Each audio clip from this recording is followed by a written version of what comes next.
Hi friends, welcome and nice to see you in Wolf Moon's Mysteries channel. Did you know that the High Priestess card influences 80 to 95% of your behavior? In this video, I reveal why and how you can get most out of this. Be sure to keep watching until the very end. Today we will delve into Kabbalah and its association with the Hebrew letter Gimmel. Then we will look at the High Priestess concept and how it has manifested into history. We will look at ancient Egypt, ancient Greece and ancient Rome. And after that we will explore High Priestess within ourselves and we will find out why High Priestess influences 80 to 95% of our behavior. And then we will finish by looking at the correspondence of High Priestess to the Divine Feminine and its Maiden aspect. So come with me.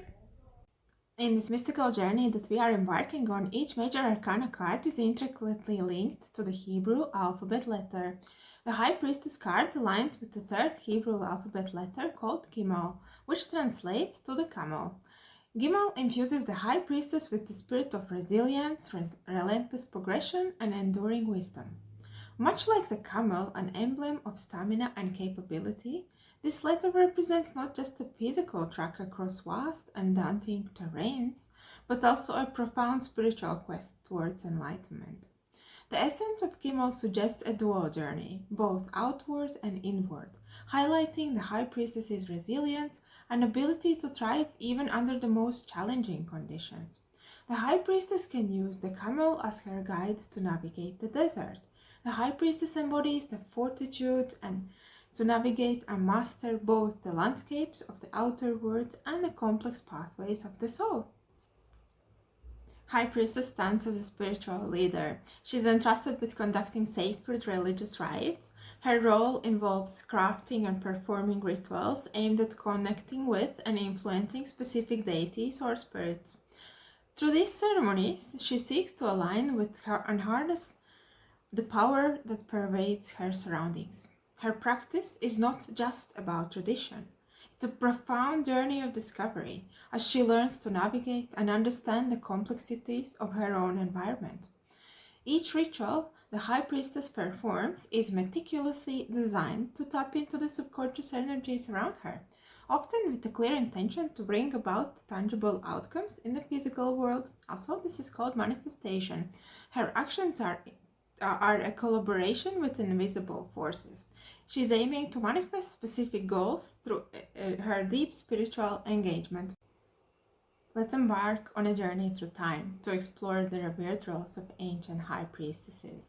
Our first stop is ancient Egypt, where during the 25th and 26th dynasties, which was around from 740 to 525 BCE, there was an extraordinary title bestowed upon women, the god's wife of Amun.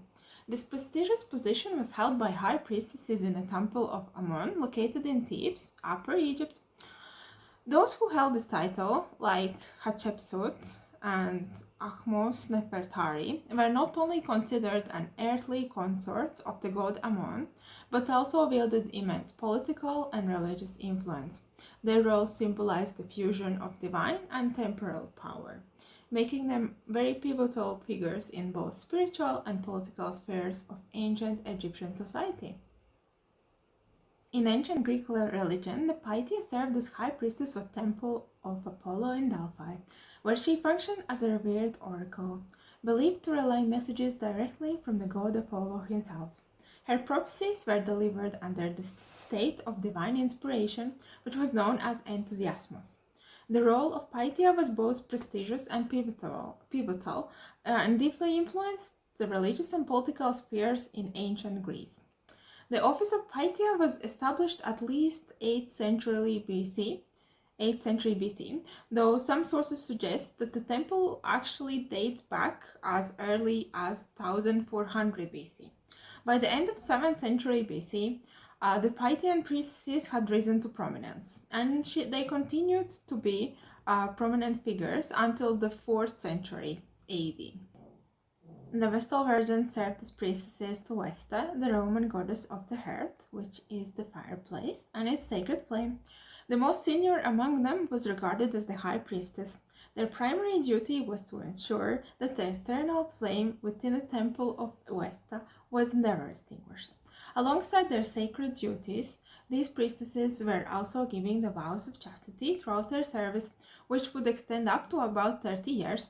This esteemed order was established around 700 BC and persisted until the 4th century in this era, playing a crucial role in the religious life of ancient Rome. So let's delve into intriguing connections between human psychology and the High Priestess Tarot card, drawing on Daniel Kahneman's insight from his seminal book, Thinking Fast and Slow.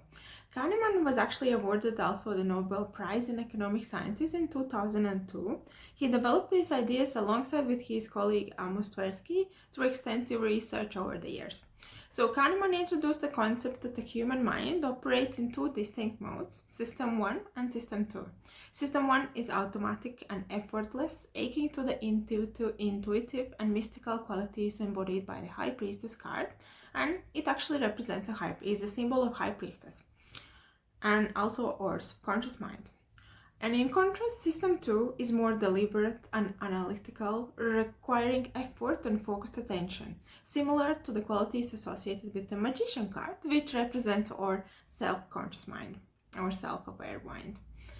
And your subconscious mind is in charge of 80 to 95% of your behavior, and therefore the High Priestess influences your behavior 80 to 95% of the time. With this framework in mind, let's explore the specific characteristics of each system more closely. System 1, you will meet as Alice that never sleeps character. System 2, you will meet as Bob, who is smart and lazy like a fox character. So let's delve in. So, meet the Alice that never sleeps character. She is an artist, speaks language of symbols and archetypes. She loves stories and has a very vivid imagination. She is very good at her job and has done her job for a long time, so long that she can do it without thinking. Her gift is to take any premise and elaborate on it.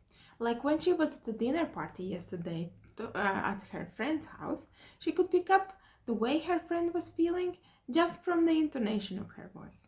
Alice is very efficient and she never sleeps. Meet Bob, the clever and lazy as a fox. Bob could be seen as an analyst or software developer working in a firm from 9 to 5 job. He speaks language of numbers and probabilities. He loves to play chess and enjoys to do everything that challenges his intellect. His work takes actually more time than Alice's. He's very thorough at what he's doing and rarely makes a mistake. He's slow in comparison to Alice as well, but he's not the worst employee because of this. It's just that his job requires it. His job takes effort and computational resources and is very different than Alice's job. In comparison to Alice, Bob appears to be lazy. If Alice works all the time, then Bob only works when it's required to be working.